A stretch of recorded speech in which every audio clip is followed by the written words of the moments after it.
Welcome back to The Explainer. Today, we're tackling a huge question, one that I know is on the mind of pretty much every Etsy seller out there. How in the world do you win in a niche that feels completely, totally oversaturated? Well, we're going to break down why that saturation isn't a problem, but actually your biggest opportunity. You know exactly what I'm talking about, right? If you've ever gone on Etsy and searched for something like, I don't know, a teacher appreciation shirt, you get that sinking feeling.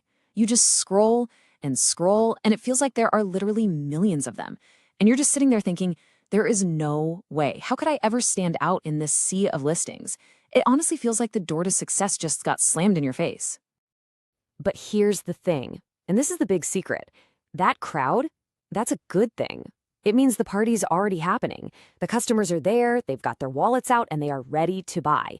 See, the real money is in these big, crowded niches. You don't have to go out and build an audience from scratch. They're already there. All you have to do is give them a fresh reason to choose you. All right, so first things first, let's just debunk this whole saturation myth once and for all. Before we even get into the how, let's look at the proof. Let's look at the cold, hard numbers. Because it turns out new shops aren't just, surviving in these big markets. They're absolutely crushing it. Okay, just look at this. It's pretty wild. We've got a shop that's only 6 months old, 6 months, and it's sold over 2,000 grandma shirts. Not 2,000 products total, 2,000 sales on a single listing.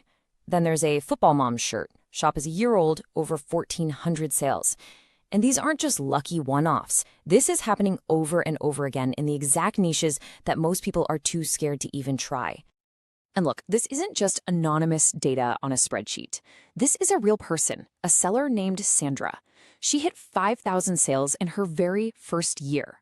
And get this, 4,000 of those sales came in one single month. That is insane. And her secret? She found her biggest success by diving headfirst into those big, supposedly saturated niches.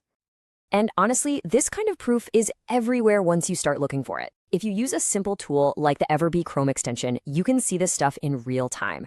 This number right here, 13,000. That's how many sales a brand new store made, and it had only been open for 6 months. So yeah, the potential isn't just there, it's huge and it's happening right now. Okay, so the big question is, how? How are they pulling this off? And I'll tell you right now, it's not about luck. It's not about having some massive marketing budget. It all comes down to a really specific, repeatable method for coming up with ideas that just pop. So let's break down that exact framework. And here it is. This is the whole thing. A super simple 3-step loop. Step 1, you see what's already selling in your target niche. Easy enough, right? Step 2, and this is really the secret sauce. You go looking for inspiration in totally different, unrelated niches. And finally, step 3, you just combine those ideas to create something that feels brand new and adds value. It's genius because you're mixing the familiar with the unexpected. Now, one really important thing to remember here. This isn't some magic trick you do once.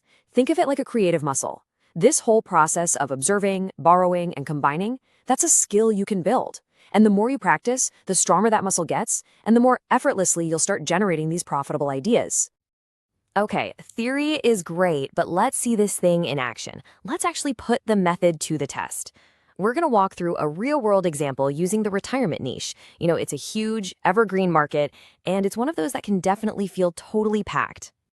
So, step 1, we see what's selling. We head over to Etsy, type in retirement shirt, and just start scrolling. What are we seeing over and over again? Well, there are a few really common sayings, right? Not my problem anymore, the legend has retired, stuff like that. And style-wise, lots of that distressed, kind of vintage-looking text. Okay, cool, that's our baseline. We know what's working right now. Now for step 2. This is where we get creative. We're going to pivot and look somewhere completely different. Let's say teacher shirts, another huge niche. What's trending over there? Okay, we're seeing these big, blocky, college-style fonts and lots of minimalist designs, just simple text with a tiny graphic. Now think about it. These are styles that are totally missing from the retirement niche.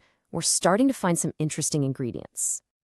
And then, as we're browsing, bam, something jumps out. We see these tarot card designs, and they are everywhere. There are tarot card shirts for cat people, for book lovers, you name it. So, out of curiosity, we search for a retirement tarot card shirt. And what do we find? Crickets. Nothing. It's a total ghost town. And that right there, that's not a dead end. That is a gigantic, wide open door. And that brings us to step 3, combine and create. We take the theme from our target niche, retirement, and we merge it with the style we just found elsewhere, the tarot card. And just like that, we have a brand new idea. How about the retired teacher tarot card shirt? It's super specific, it's tapping into a huge trend, and best of all, absolutely no one else is doing it in that space. Okay, so that combined step is where the magic happens. But I know it can also be where people get stuck. So let's make it even more concrete. Here are 3 specific, actionable ways you can combine ideas to add value and make your product truly stand out. So when we say adding value, what does that actually mean? It doesn't just mean making a prettier design.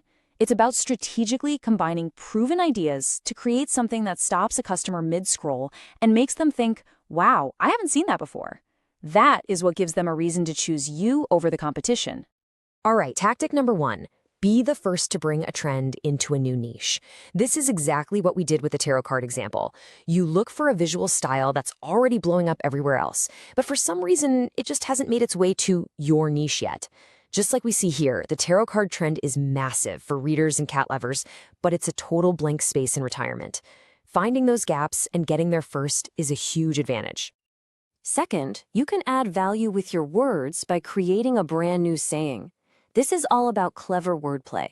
You combine a pop culture trend with your niche's theme.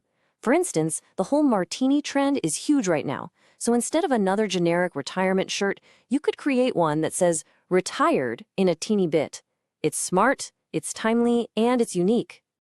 And third, you can innovate with placement. This is so simple, but so effective. Most shirts in a given niche follow the same formula, big design on the front. But what if you borrow a placement style from a different niche, like bachelorette parties, where front and back prints are super common?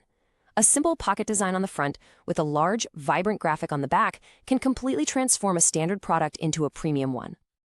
So what's the big takeaway here? Notice that none of these strategies require you to invent something from scratch. It's all about clever combination. You can import a visual trend, you can blend themes to create a new phrase, or you can borrow a design placement. All of these are powerful ways to stand out. So now, the question is for you. Stop seeing crowded markets as a barrier. Start seeing them as a library of proven ideas just waiting to be combined. So think about it. What's a visual trend you've seen everywhere, and what popular niche has completely missed it? That simple connection could be your next bestseller.